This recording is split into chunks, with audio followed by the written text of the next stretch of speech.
Today, let's talk about learning from our critics. I'm going to read to you from 2 Samuel chapter 16, verses 6, 7, and 8. Here we read. And he threw stones at David and at all the servants of King David, and all the people and all the mighty men were on his right hand and on his left. Also Shimei said this when he cursed, come out, you bloodthirsty man, you rogue. The Lord has brought upon you all the blood of the house of Saul, in whose place you have reigned, and the Lord has delivered the kingdom into the hand of Absalom your son. So now you are caught in your own evil, because you are a bloodthirsty man. Now, it's human nature to take a strange delight in the weakness of those who were once strong. When one flower rises above the others in the field, many people are happy to see it cut down. These verses from 2 Samuel 16 describe a man rejoicing in the crisis of David's kingdom. David's son Absalom didn't want to wait until David died to take the crown, so he cleverly took over the kingdom. As David escaped Jerusalem, barely beyond the brutal grasp of his own wayward son, David was greeted along the way with a harsh critic, a man named Shimei. Shimei was a distant relative of the former king Saul, and he hated David for replacing the dynasty of Saul. When David was kicked out of Jerusalem, Shimei thought it was a wonderful example of the justice of God. In Shimei's twisted mind, David was a bloodthirsty man who gained the throne unlawfully. Shimei thought that David got what he deserved. He cursed and threw stones at David, screaming, "You bloodthirsty man, you rogue!" Shimei was about as offensive as a person could be. He wanted to destroy any shred of dignity or confidence that David had left. There are always people ready to rejoice when a leader suffers. Shimei had his heart against David for a long time, but he could only show it when David was brought low. This in itself was a hard trial for David to bear. At this low point, Shimei was happy to put David even lower.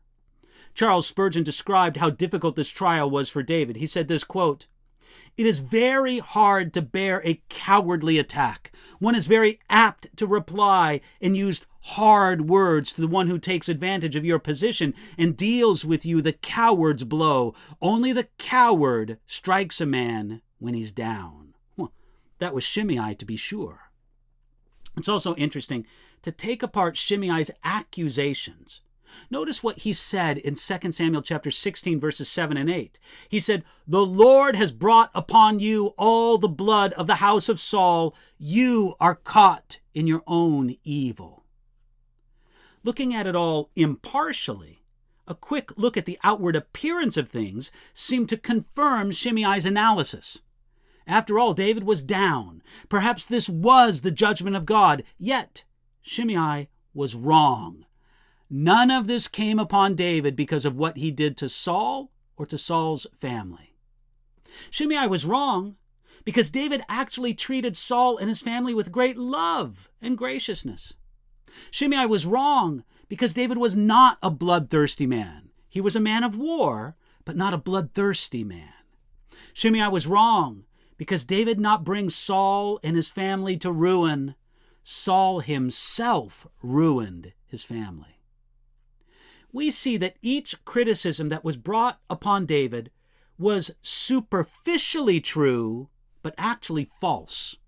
As a leader, David knew what it was like to be attacked by the false critic who seems to be true. But he kept his cool and avoided treating Shimei like an enemy, even if Shimei deserved it.